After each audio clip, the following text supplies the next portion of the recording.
Number 1. Ariel Castro. On a quiet residential street in Cleveland, a single kick against a locked door shattered more than a decade of silence and exposed a hidden nightmare that no one on Seymour Avenue knew was unfolding behind closed walls.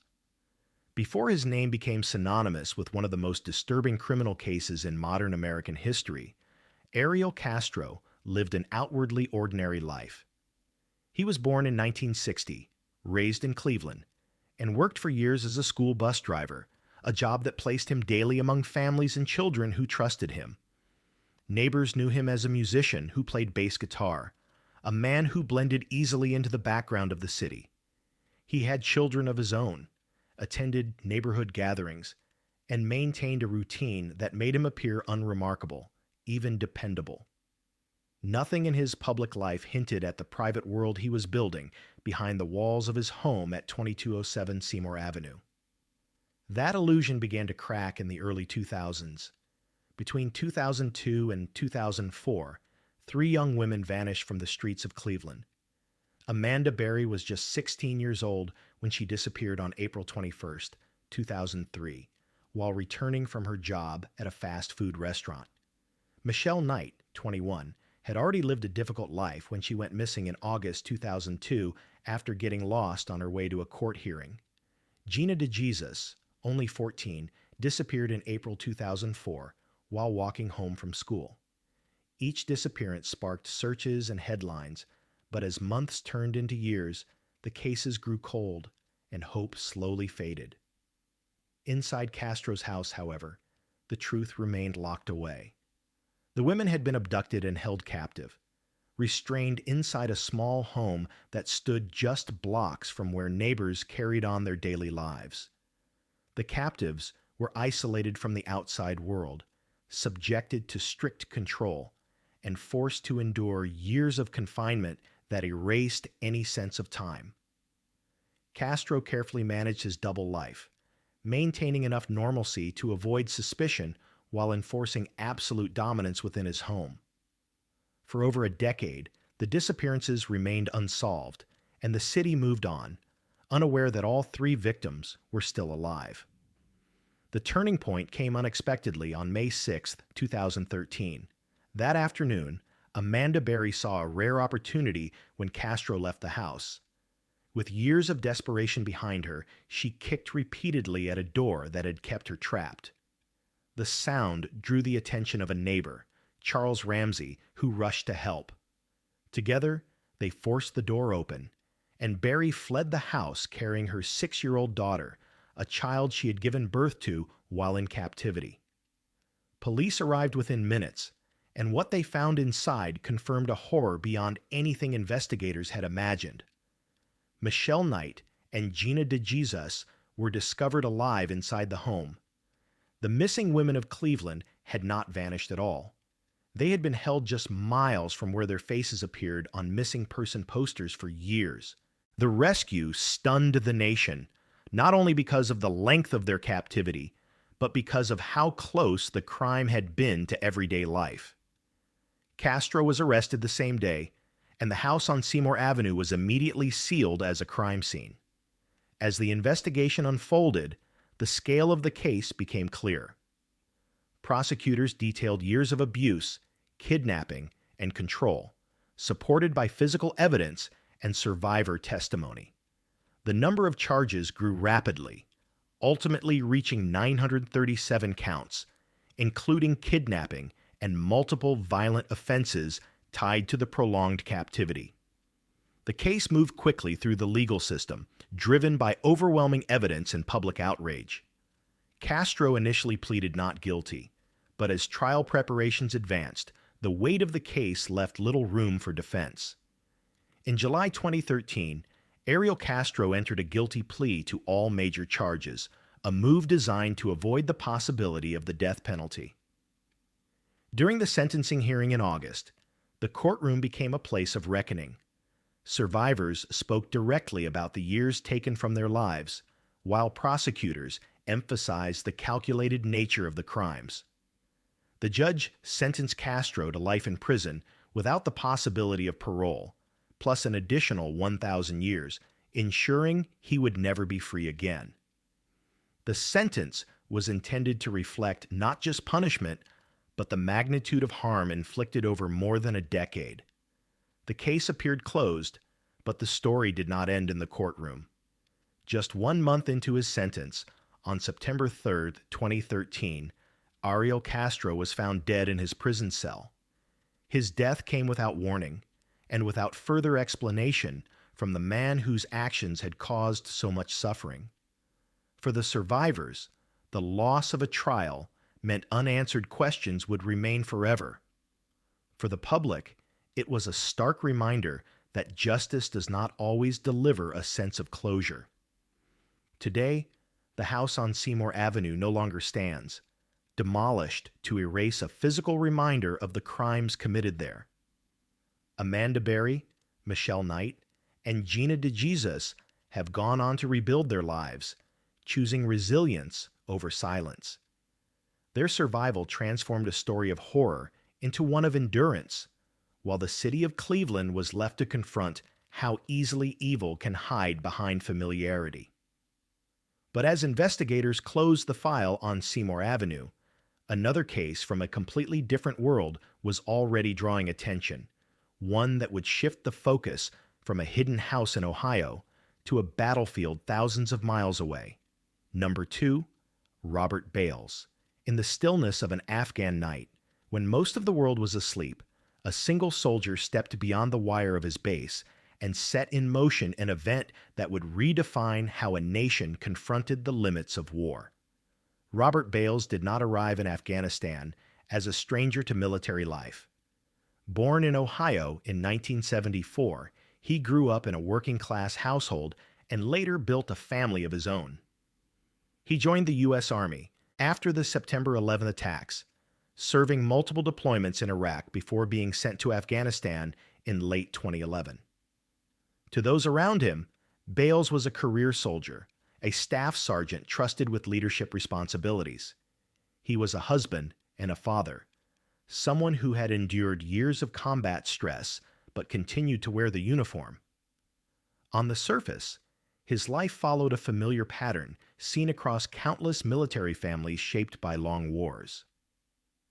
By March 2012, Bales was stationed at Camp Balambe in Kandahar province, a region plagued by insurgent violence and constant tension. Fellow soldiers later described a man who appeared strained and exhausted, struggling with injuries and the cumulative weight of repeated deployments. Yet none of that suggested what would happen on the night of March 11th. As darkness settled over the rural villages surrounding the base, Bales armed himself, left his post without authorization, and walked into nearby communities where families were sleeping. The first attack unfolded in silence. Villagers later told investigators they were awakened by gunfire and chaos, unable to understand what was happening until it was over. Entire families were wiped out in minutes. After completing the first assault, Bales did something that would shock even seasoned investigators. He returned calmly to the base, rearmed himself, and then went back out into the night. The second attack followed the same pattern, leaving more civilians dead before sunrise. By the time the violence ended, 16 Afghan civilians had died, including 9 children, with many victims belonging to the same extended family. As dawn approached, Bales walked back into Camp Balambe and turned himself in. According to military officials, he told fellow soldiers, "I did it," offering no resistance and no attempt to flee. News of the killings spread rapidly, igniting outrage in Afghanistan and disbelief in the United States. It was described as the worst war crime committed by an American service member since the Vietnam War, and it threatened to unravel already fragile relations between coalition forces and the Afghan population. The investigation moved swiftly. Military prosecutors reconstructed Bales' movements using witness testimony, forensic evidence, and his own admissions. There was no dispute about who committed the acts, only questions about why. Defense attorneys would later argue that Bales suffered from severe mental and emotional strain, compounded by multiple deployments and possible traumatic brain injury. Prosecutors rejected any suggestion that stress could excuse deliberate, methodical violence carried out across two locations. In June 2013, Bales appeared before a military court and pleaded guilty to 16 counts of premeditated murder. The plea deal removed the death penalty from consideration, ensuring the trial would focus solely on sentencing. During the proceedings, prosecutors presented the killings as calculated and intentional, emphasizing the pause between the two attacks as proof of clear decision-making. Defense attorneys urged the court to consider Bales' mental state and the broader context of war, but the gravity of the crimes left little room for leniency. In August 2013, the military judge delivered the sentence. Robert Bales was condemned to life in prison without the possibility of parole, dishonorably discharged from the Army, and stripped of all rank and pay. The ruling ensured he would spend the rest of his life behind bars, removed permanently from the institution he once served. He was transferred to the United States Disciplinary Barracks at Fort Leavenworth, where he remains incarcerated under strict conditions. The aftermath extended far beyond the courtroom. In Afghanistan, the killings deepened distrust toward foreign forces and intensified calls for accountability. In the United States, the case forced a painful examination of the psychological toll of long wars and the limits of military oversight. For many, the most unsettling aspect was not just the violence itself, but how quickly one individual crossed a line that could never be undone.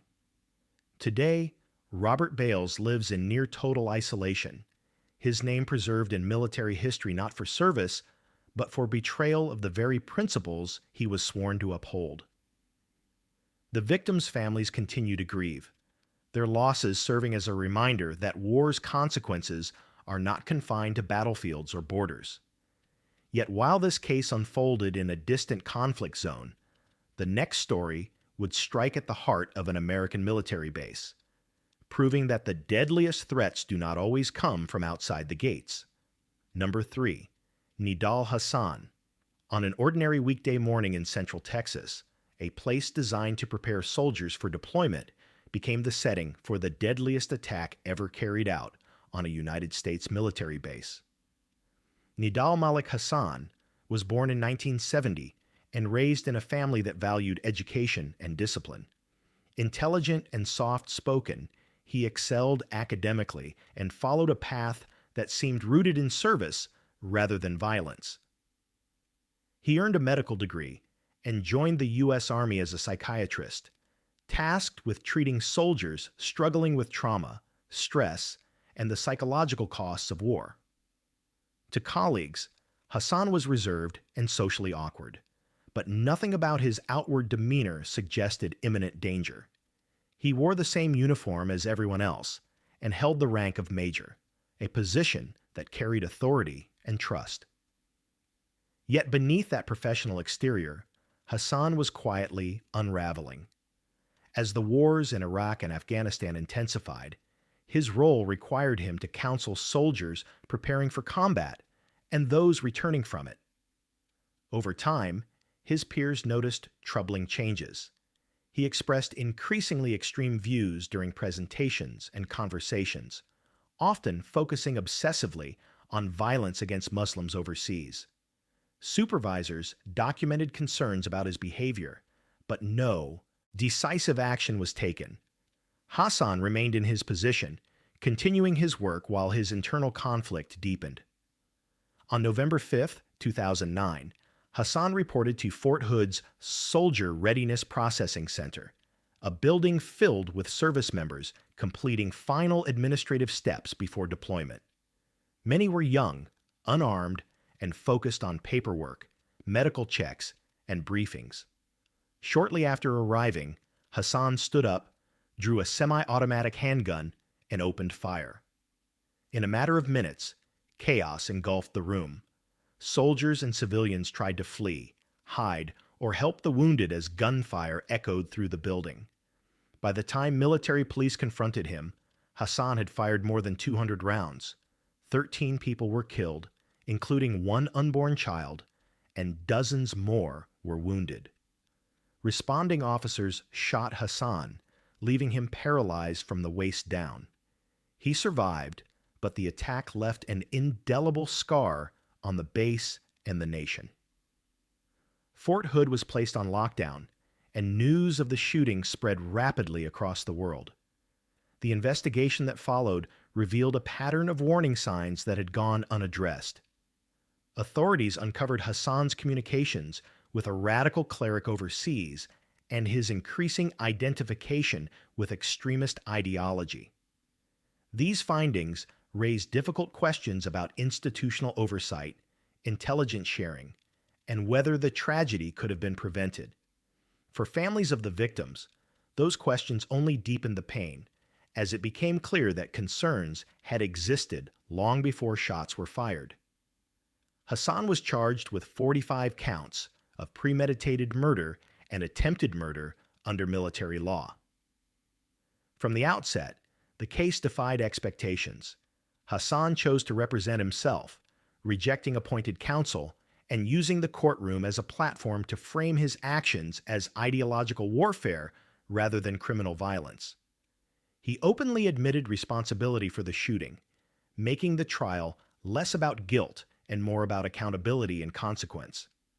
Proceedings began in 2013, nearly 4 years after the attack, delayed in part by disputes over courtroom conduct and Hassan's refusal to comply with military grooming standards. When the trial finally moved forward, prosecutors focused on the deliberate and methodical nature of the attack. Witnesses described the terror of that morning, the confusion, and the lives permanently altered in seconds. Surveillance footage and forensic evidence reinforced the timeline, leaving no ambiguity about what had occurred. Hassan did not attempt to deny the facts. Instead, he embraced them, declaring himself a participant in a larger ideological struggle. The strategy failed to sway the military jury. In August 2013, he was convicted on all counts. During the sentencing phase, the jury weighed aggravating factors, including the number of victims and the premeditated nature of the attack, against any mitigating considerations. The verdict was unanimous. Nidal Hassan was sentenced to death, stripped of his military rank, and removed entirely from the institution he once served. He was transferred to military death row at Fort Leavenworth, where he remains confined in a wheelchair due to injuries sustained during the shooting. His sentence marked one of the most severe punishments ever imposed by a military court in modern times. The Fort Hood attack reshaped how the military approaches internal threats and force protection. It also reignited national debates about radicalization, mental health, and the responsibility of institutions to act on warning signs before tragedy strikes. For the victims' families, the legal outcome offered a measure of justice, but no verdict could restore what was lost that morning. As Fort Hood worked to heal and honor those killed, attention soon turned to another figure whose crimes would emerge not from ideology or war, but from raw power and ruthless control on the streets of an American city. Number 4. Kiboni Savage. The fire that tore through a quiet Philadelphia row house did more than destroy a family home. It sent a message that no witness in the city could afford to ignore. Kiboni Savage grew up in North Philadelphia during a period when drugs and violence shaped daily life on many streets. By the late 1990s, he had positioned himself as a rising figure in the city's underground economy, building a reputation for discipline, control, and fear. Unlike impulsive street dealers, Savage ran his operation with structure, enforcing loyalty through intimidation and punishment. To some, he appeared calculated and business-minded. To others, he was a name spoken carefully, never casually, because crossing him carried consequences that reached far beyond the individual. As his drug enterprise expanded between 1997 and 2010, Savage became increasingly focused on eliminating threats. Rivals, informants, and even associates who showed hesitation were viewed as liabilities. Federal investigators later described his organization as one of the most violent in Philadelphia, not because of random chaos, but because of its precision. Violence was used deliberately, often as a warning to others watching closely. That strategy kept people silent, at least for a time. Everything changed on October 9, 2004. That night, a firebomb was thrown into the home of Eugene Coleman, a man scheduled to testify against Savage in a federal drug case. Coleman himself was not inside the house. His family was. The fire spread rapidly, leaving 6 people dead, including 4 children. The youngest victim was just over a year old. The attack stunned the city, not only because of its brutality, but because it crossed a line even hardened investigators rarely encountered. This was not retaliation against a rival. It was an attempt to erase a witness by destroying his family. The message was unmistakable, and it backfired. The firebombing drew immediate federal attention, transforming an already serious investigation into a top priority case. Law enforcement agencies intensified surveillance, informant development, and wiretaps, determined to dismantle Savage's operation completely.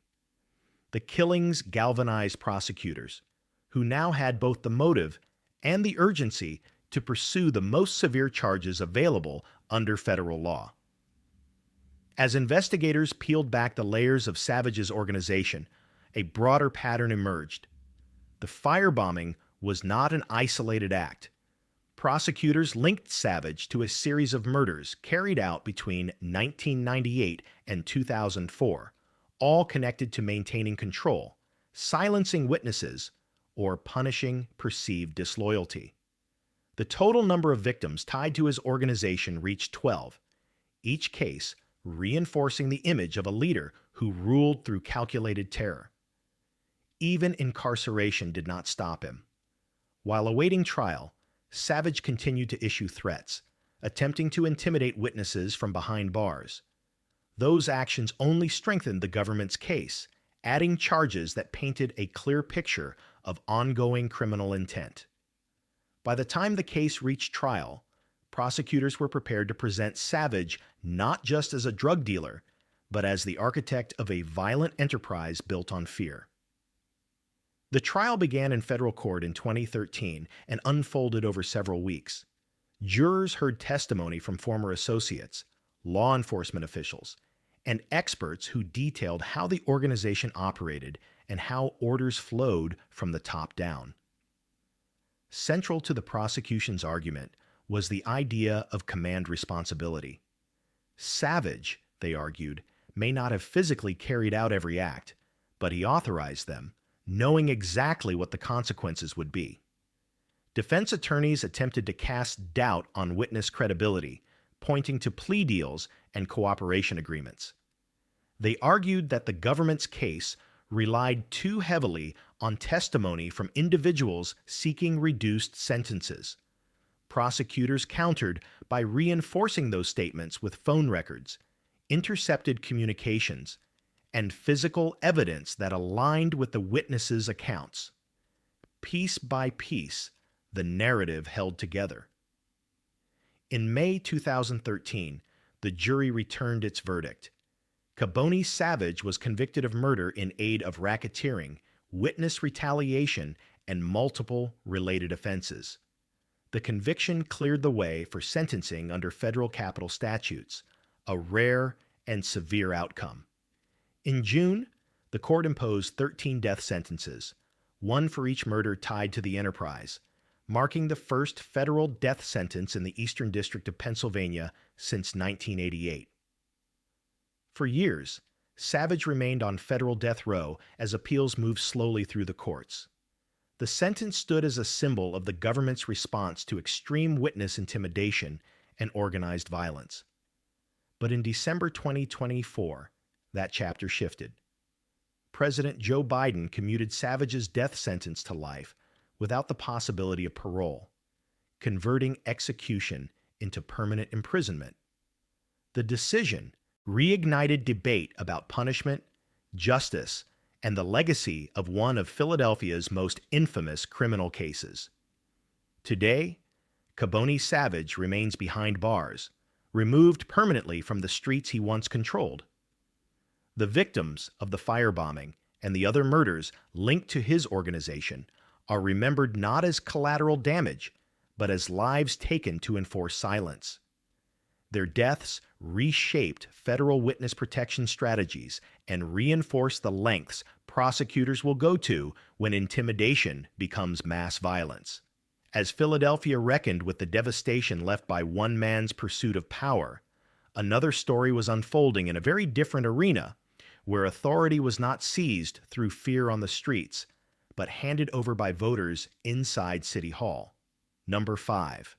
Kwame Kilpatrick. The fall of Detroit's most powerful man did not begin with a raid or an arrest, but with a single text message that revealed how casually public trust had been traded behind closed doors. Kwame Kilpatrick's rise was rapid and historic. Born into a politically connected family, he was groomed early for leadership in Detroit. His father served as a prominent local figure, and Kilpatrick himself showed ambition from a young age. He attended elite schools, earned a law degree, and entered politics with confidence and charisma.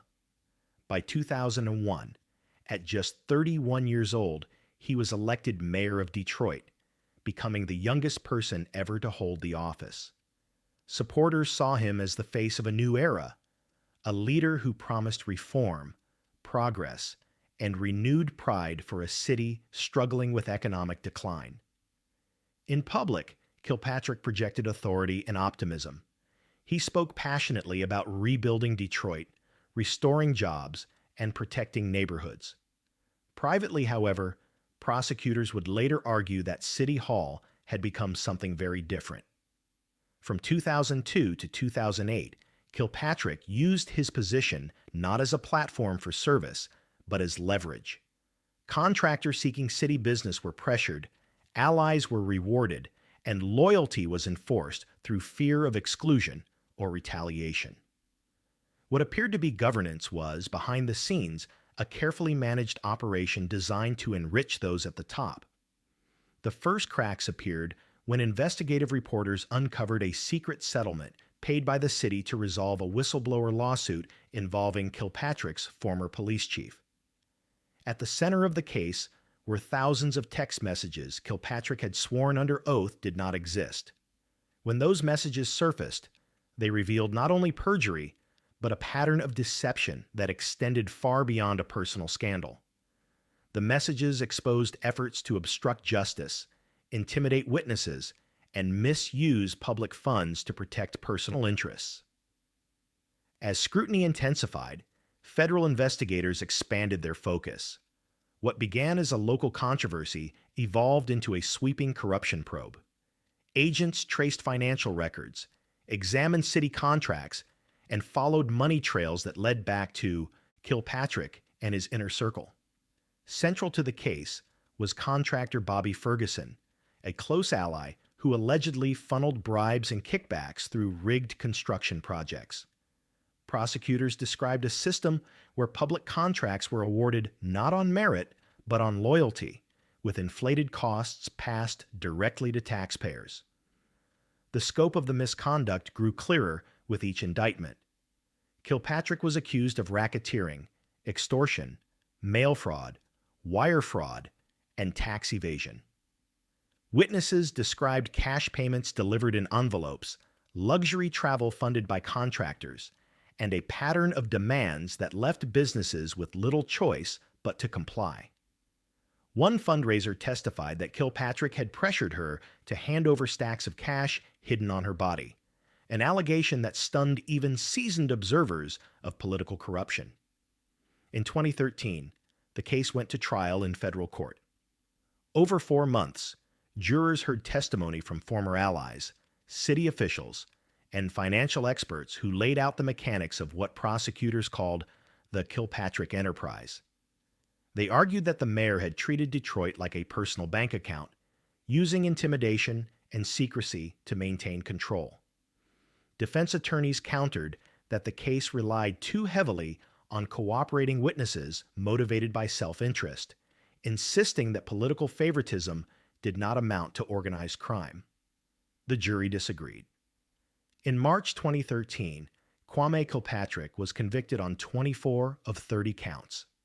The verdict marked one of the most significant political corruption convictions in modern American history. When sentencing came later that year, the courtroom was tense. Prosecutors requested a severe penalty, arguing that Kilpatrick's actions had deepened Detroit's financial crisis and eroded public confidence at a critical moment for the city. In October 2013, the judge delivered a sentence of 28 years in federal prison. Calling the corruption breathtaking in scope, the court emphasized that Kilpatrick had abused the power entrusted to him at every level. The sentence stood as one of the longest ever imposed on a public official for corruption, a clear signal that political office would not shield anyone from accountability. Kilpatrick began serving his sentence in federal custody, where he remained for years as Detroit continued its struggle to rebuild. His downfall became a cautionary tale taught in ethics courses and cited in debates about governance and accountability. Supporters who once believed in his vision were left to reconcile hope with betrayal, while critics pointed to the case as proof that systemic corruption can thrive when oversight fails. The impact of the case extended beyond Detroit.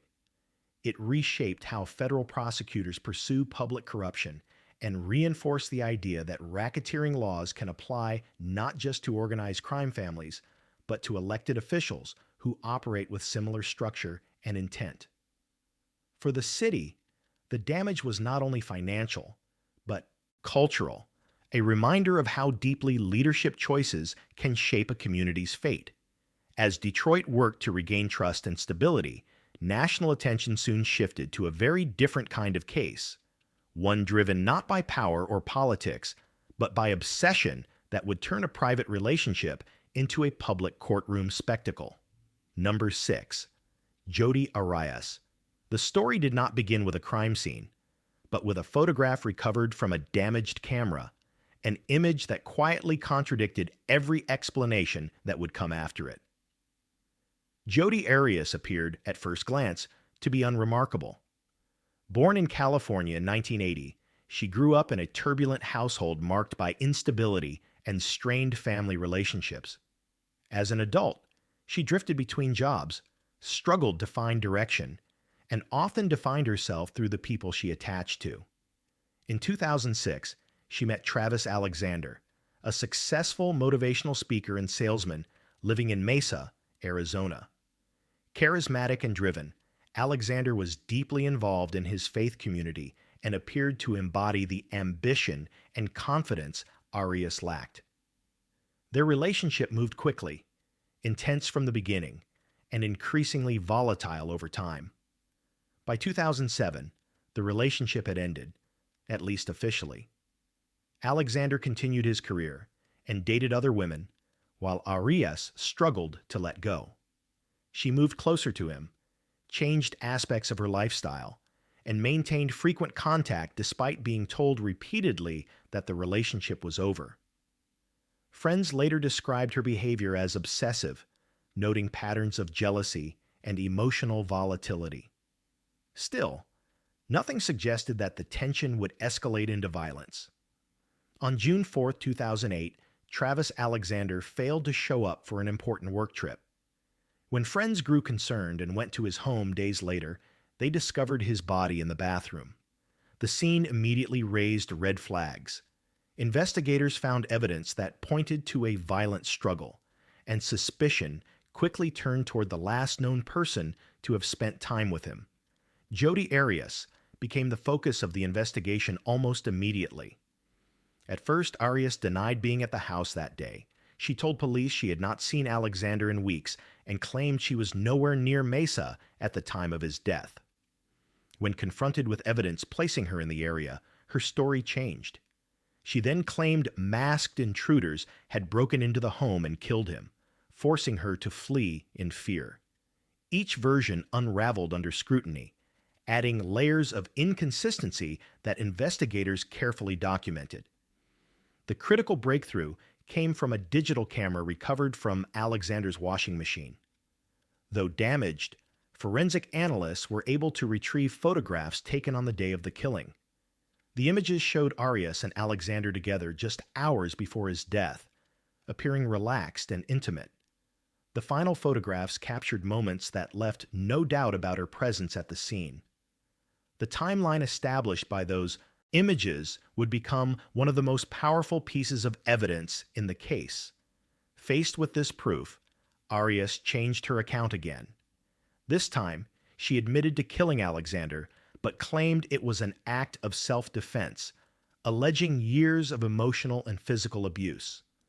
Prosecutors rejected the claim, arguing that the evidence showed preparation, control, and an attempt to cover up the crime. They pointed to her calm behavior afterward, including travel receipts and a lack of injuries consistent with her account. The case went to trial in January 2013 and quickly became a media spectacle. Televised coverage turned the courtroom into a national stage, with daily testimony dissected by analysts and commentators. Prosecutors laid out a detailed narrative of obsession, rejection, and premeditation. They argued that Arias could not accept being replaced and chose to eliminate the person who no longer wanted her in his life. Arias took the stand in her own defense and testified for 18 days. She spoke at length about her relationship with Alexander, describing him as controlling and manipulative. The testimony was emotional and often contradictory, drawing intense scrutiny. Prosecutors cross-examined her relentlessly, highlighting inconsistencies between her statements and the physical evidence. Each shift in her story eroded her credibility further in the eyes of the jury. On May 8, 2013, the jury returned a verdict of guilty on first-degree murder. The conviction confirmed what prosecutors had argued from the beginning, that the killing was intentional and planned. The case then moved into a penalty phase, where jurors were tasked with deciding whether Arias should receive the death penalty. Twice, juries failed to reach a unanimous decision, leaving sentencing unresolved. In April 2015, a judge imposed a sentence of life in prison without the possibility of parole. The ruling ensured that Arias would never be released, closing the legal chapter of a case that had captivated and divided public opinion for years. She was transferred to an Arizona prison, where she remains incarcerated today. The Jodi Arias case became a study in how personal obsession can escalate when boundaries are ignored and rejection turns into fixation. It also demonstrated the power of digital evidence, showing how a single piece of technology could dismantle an elaborate web of lies. For the victim's family, the sentence brought finality, though no outcome could undo the loss that had already occurred. As the courtroom doors closed on this chapter, another case was already unfolding elsewhere, one that would reveal how a trusted professional could quietly undermine an entire justice system from the inside. Number 7. Annie Ducan.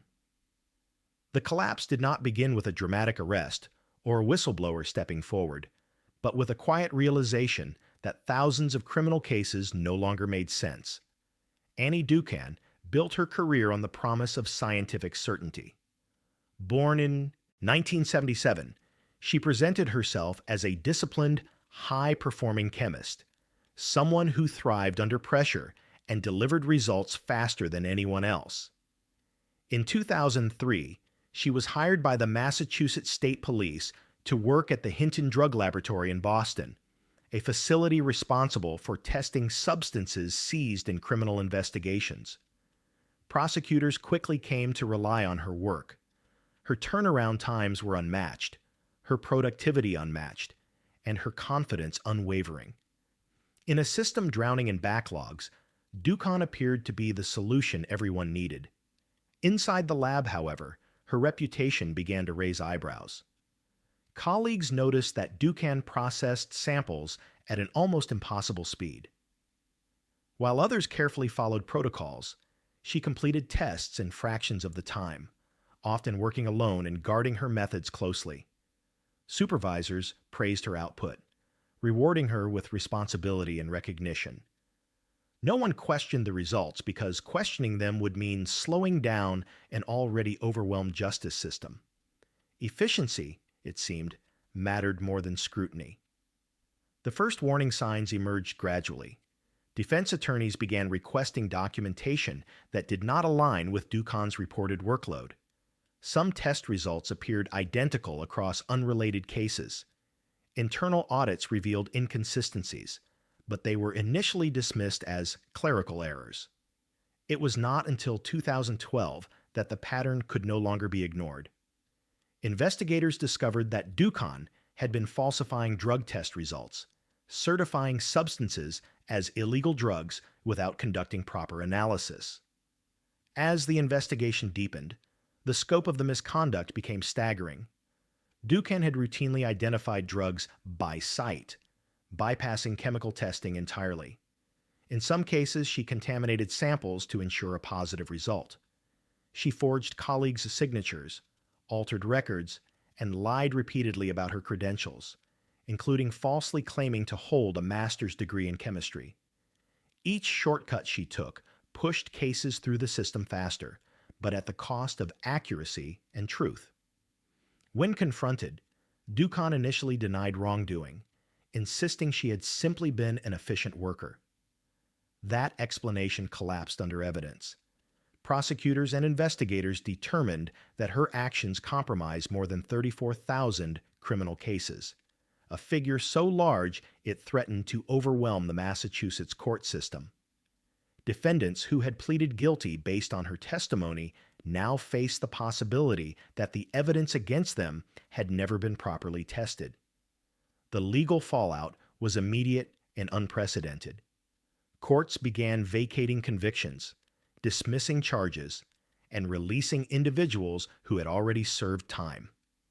Prosecutors were forced to re-examine years of cases, many of which could no longer be retried because evidence had been destroyed or witnesses were unavailable.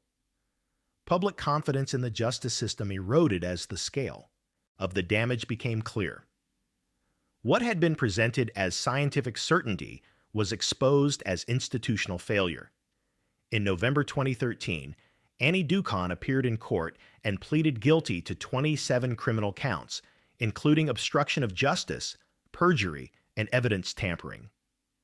During the hearing, prosecutors argued that her actions were not the result of negligence, but of deliberate deception driven by a desire for praise and status. She had wanted to be seen as indispensable, the person who kept the system moving no matter the cost. Defense attorneys portrayed Ducon as a deeply insecure individual who buckled under pressure and sought validation in the wrong ways. They argued that she had not targeted specific defendants and had not acted out of malice. The court acknowledged those arguments, but emphasized that intent mattered less than impact. Thousands of lives had been affected, and the integrity of an entire institution had been compromised. Ducon was sentenced to between 3 and 5 years in prison, followed by 2 years of probation. While some criticized the sentence as too lenient given the magnitude of the harm, others noted that the punishment reflected the difficulty of assigning responsibility in a system that rewarded speed over accuracy. Her incarceration marked the end of her role in the lab, but it did not undo the damage she had already caused. The financial cost to Massachusetts reached into the millions as the state-funded reviews, compensation efforts, and legal proceedings tied to the scandal. More lasting, however, was the cultural impact.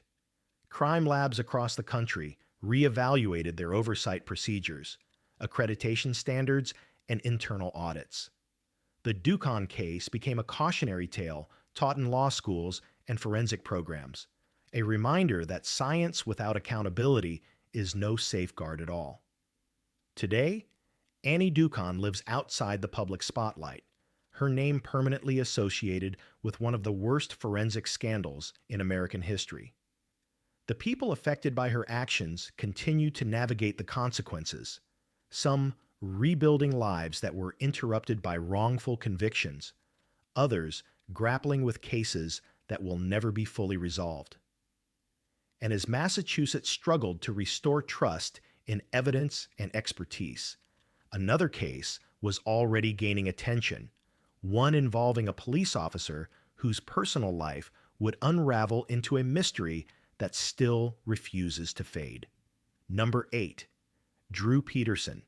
The moment the smiling police officer began giving interviews instead of searching for his missing wife, investigators realized this case was not going to follow the rules. Drew Peterson built his identity around authority. Born in 1954, he joined the Bolingbrook, Illinois Police Department and spent decades cultivating a reputation as a tough, confident officer who knew how the system worked. He was married 4 times, and from the outside, his life appeared stable, even successful. Friends and colleagues saw him as outspoken and self-assured, a man who enjoyed attention and rarely backed down from confrontation.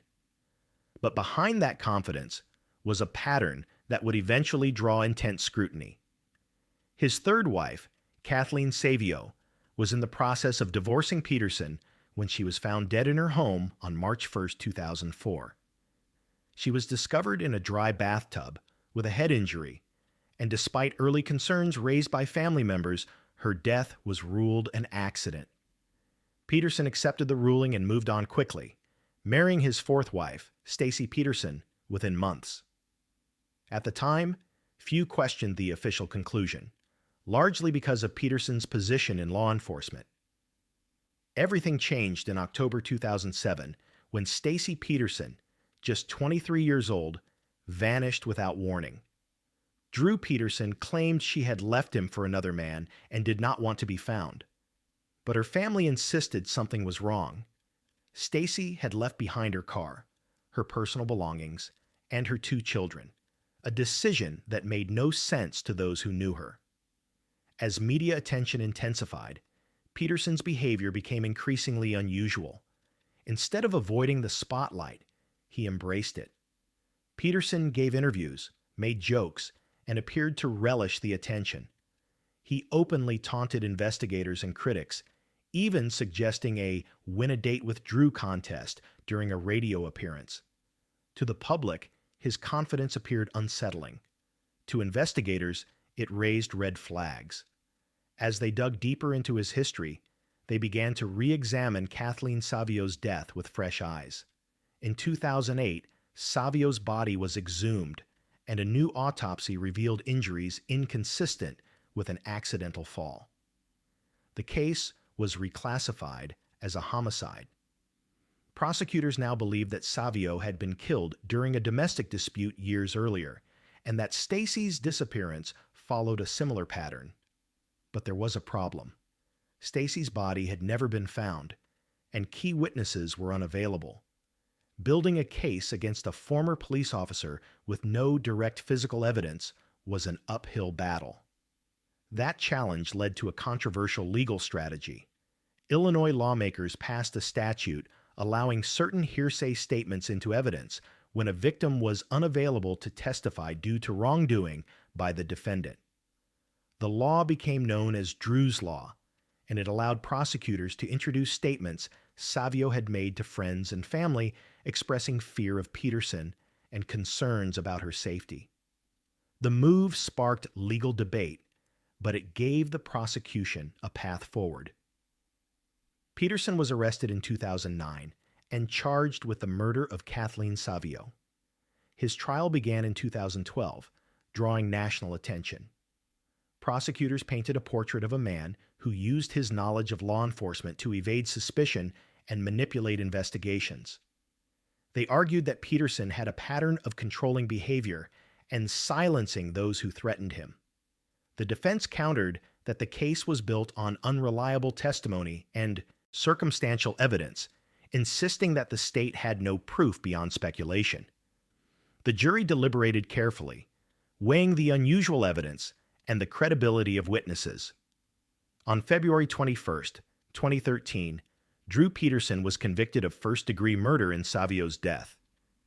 He reacted immediately, shouting in court that he did not kill her. The outburst did little to sway the outcome. He was sentenced to 38 years in prison, effectively ensuring he would spend the rest of his life behind bars. But the legal trouble did not end there. In 2016, while already incarcerated, Peterson was convicted of attempting to arrange the murder of the prosecutor who had helped put him away. The plot was uncovered through recorded conversations, and the conviction added another 40 years to his sentence. The additional time removed any remaining doubt about whether he would ever be released.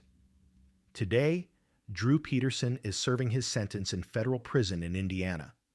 Stacy Peterson remains missing, her fate unresolved, and her family continues to seek answers. The case remains one of the most infamous examples of suspected domestic violence intersecting with law enforcement authority, raising enduring questions about accountability and power. And as investigators and families continued to search for closure in Illinois, another case elsewhere would expose how technology and social behavior could turn a crime into a national reckoning almost overnight. Number 9. Trent Mays and Malik Richmond. The case did not break because of a confession or a sudden arrest, but because teenagers documented everything, never imagining that their own words would become the strongest evidence against them. Steubenville, Ohio, was a small town where football shaped identity, reputation, and status. High school athletes were celebrated, their success woven into the community's sense of pride. Trent Mays and Malik Richmond grew up inside that culture. Both were students at Steubenville High School, known primarily for their roles on the football team. Teachers, classmates, and coaches viewed them as typical teenagers with promising futures, surrounded by support and protection that often comes with athletic success in tight-knit towns. In August 2012, as summer was ending and the school year approached, a series of parties brought together students from across the area. Alcohol was present, and supervision was limited. At one of those gatherings, a 16-year-old girl became severely intoxicated. Multiple witnesses later described her as unable to walk or communicate clearly. Instead of helping her get home safely, a group of students chose to move her from place to place throughout the night, treating her condition as entertainment rather than an emergency. As the night continued, Trent Mays and Malik Richmond assaulted the unconscious girl. She was incapable of consenting, and later had no memory of what had happened. What made this case different from many others was not only the crime itself, but the environment surrounding it. Dozens of students were aware of what was happening. Some witnessed it directly. Others received messages, images, or videos documenting the events in real time. Phones became silent observers. Text messages were sent joking about the assault. Photos were taken and shared. Short videos circulated among peers, turning a serious crime into digital content passed casually between teenagers. Instead of secrecy, there was a dangerous assumption that nothing would come of it, that the town's loyalty to its football players would outweigh accountability. The following day, the victim was confused, injured, and unaware of what had occurred. Friends began to piece together fragments of information and urged her family to contact authorities. When police opened an investigation, they quickly realized the case would not rely on physical evidence alone.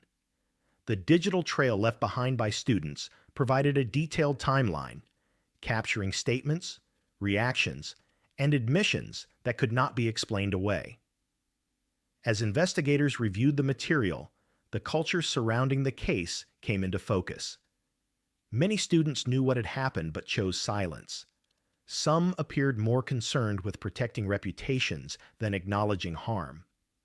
This silence drew national attention, especially as local officials were accused of moving slowly and downplaying the severity of the situation.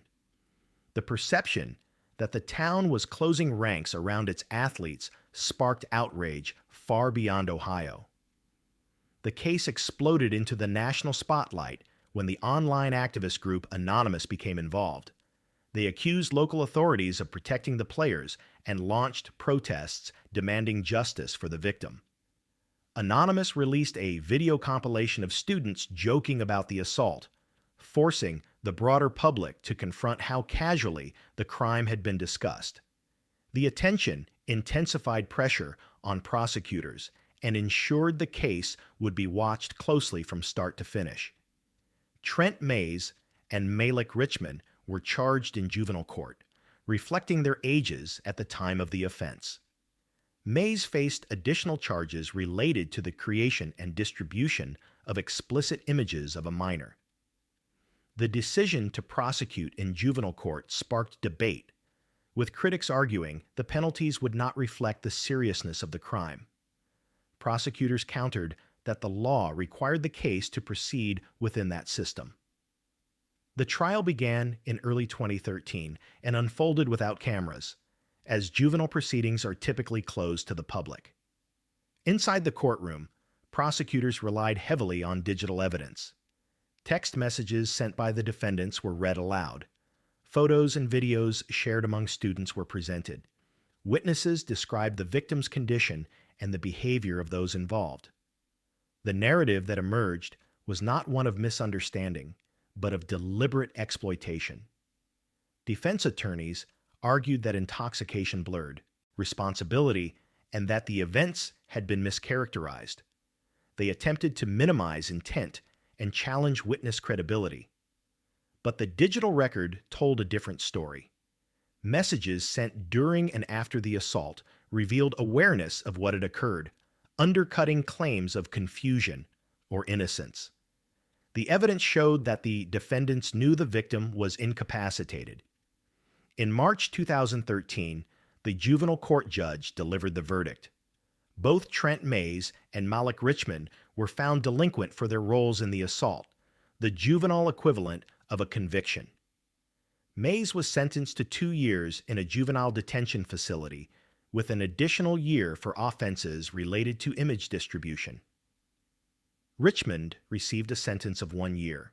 The judge emphasized accountability, stating that status, popularity, and community standing did not place anyone above the law. The sentences drew mixed reactions. Some felt they were too lenient given the lasting impact on the victim. Others argued the juvenile system was designed for rehabilitation rather than punishment. Regardless, the case had already reshaped national conversations. It exposed how social media can amplify harm, how group dynamics can silence bystanders, and how communities sometimes struggle to confront wrongdoing when it threatens their identity. After serving their sentences, both defendants were released. Their lives continued under restrictions and public scrutiny, while the victim faced the long-term consequences of an experience that had been dissected publicly without her consent. Her name was withheld to protect her privacy, but her case became a symbol in broader discussions about accountability, digital responsibility, and the treatment of victims. The Steubenville case forced schools, parents, and law enforcement agencies to reevaluate how they address sexual assault, online behavior, and peer accountability. It showed how evidence no longer disappears when people speak carelessly into phones, and how technology can both expose truth and magnify trauma. Above all, it demonstrated that silence, whether intentional or passive, plays a role in allowing harm to continue. And as the nation absorbed the lessons from Steubenville, another case was already unfolding, one involving a pregnant actress, a deadly substance, and letters sent to the highest levels of power in the United States. Number 10. Shannon Richardson. The investigation began with a letter addressed to the President of the United States, but it unraveled with a single lie told too confidently to federal agents. Shannon Guess Richardson lived on the margins of fame. Born in 1977, she spent years chasing small acting roles, appearing briefly in television shows like The Walking Dead and The Vampire Diaries. She lived in New Boston, Texas, far from Hollywood, raising children and struggling financially while trying to maintain the image of a working actress. To those who knew her, Richardson craved recognition and validation, often exaggerating her success and portraying herself as more important than she really was. That need to be seen would ultimately drive her into federal custody. In May 2013, authorities intercepted a suspicious letter sent to President Barack Obama. Inside was ricin, a highly toxic substance derived from castor beans, accompanied by a threatening message opposing gun control. Within days, similar letters were discovered addressed to New York City Mayor Michael Bloomberg and gun control advocate Mark Glaze. The letters warned that attempts to restrict firearms would come at a deadly cost. The situation immediately escalated into a national security concern, triggering hazmat responses and FBI involvement. Almost immediately, Richardson inserted herself into the investigation. She contacted local police and claimed she believed her husband, Nathan Richardson, was responsible. She told authorities she had discovered suspicious items at home and feared for her safety. Her accusations were detailed and emotional, painting her husband as unstable and dangerous. At first glance, the story seemed plausible. But investigators noticed inconsistencies almost immediately. Federal agents administered a polygraph test to Richardson. She failed. When confronted with the results, her explanation shifted. Investigators then turned their attention to digital records, online purchases, and laboratory analysis. What they uncovered dismantled her narrative piece by piece. Records showed that Richardson herself had ordered castor beans and lye online in the weeks leading up to the letters. Traces of ricin production were found inside her home. The evidence revealed that Richardson had manufactured the toxin herself while pregnant, using instructions easily accessible online. She had carefully prepared the letters, mailed them from different locations, and then attempted to redirect blame onto her husband. Nathan Richardson was quickly cleared of all suspicion, released from custody, and publicly exonerated. The betrayal added another layer to the case, transforming it from a political threat into a deeply personal act of deception. When agents confronted Shannon Richardson with the evidence, her story changed again. This time, she claimed her husband had forced her to participate under threat. That claim collapsed under scrutiny.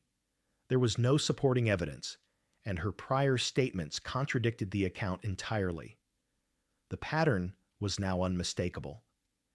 Each version of events had been designed to place her at the center of attention while avoiding responsibility. The case moved quickly through the federal system. Prosecutors charged Richardson with possession of a biological toxin for use as a weapon, a serious offense carrying decades in prison. During court proceedings, they emphasized not only the danger of ricin itself, but the broader implications of mailing a lethal substance to public officials. The act had triggered emergency responses, endangered postal workers, and forced national security resources into action. Defense attorneys attempted to portray Richardson as mentally unstable and overwhelmed, pointing to her pregnancy, financial stress, and history of erratic behavior. They argued that she had not intended to actually kill anyone, but rather sought attention or sympathy. Prosecutors rejected that framing, stating that intent was irrelevant when a deadly toxin was knowingly produced and distributed. Ricin, they argued, has no harmless use in this context. In December 2013, Richardson pleaded guilty. The admission ended speculation about her motives, but it did not lessen the seriousness of the crime. At sentencing in July 2014, the judge addressed the calculated nature of her actions, noting the deliberate steps required to obtain materials, manufacture the toxin, and mail the letters. Richardson was sentenced to 18 years in federal prison and ordered to pay more than $367,000 in restitution for the costs associated with the investigation and emergency response. While in custody, Richardson gave birth prematurely, a detail that underscored the consequences of her choices but did not alter the sentence. She was transferred into the federal prison system, where she remains today. Her acting career ended not with obscurity, but with a conviction tied permanently to one of the most alarming biotoxin cases involving a private citizen. The Ricin Letters case served as a reminder that major security threats do not always originate from organized groups or ideological movements. Sometimes they are the result of individual desperation, ego, and the belief that attention is worth any cost. Richardson's attempt to manufacture significance nearly caused irreversible harm, not only to public officials, but to innocent workers who handled the mail. In the end, what began as a national threat concluded as a study in manipulation and self-destruction, closing the final chapter in a series of cases that showed how power, obsession, silence, and deception can take radically different forms, yet lead to the same irreversible outcome.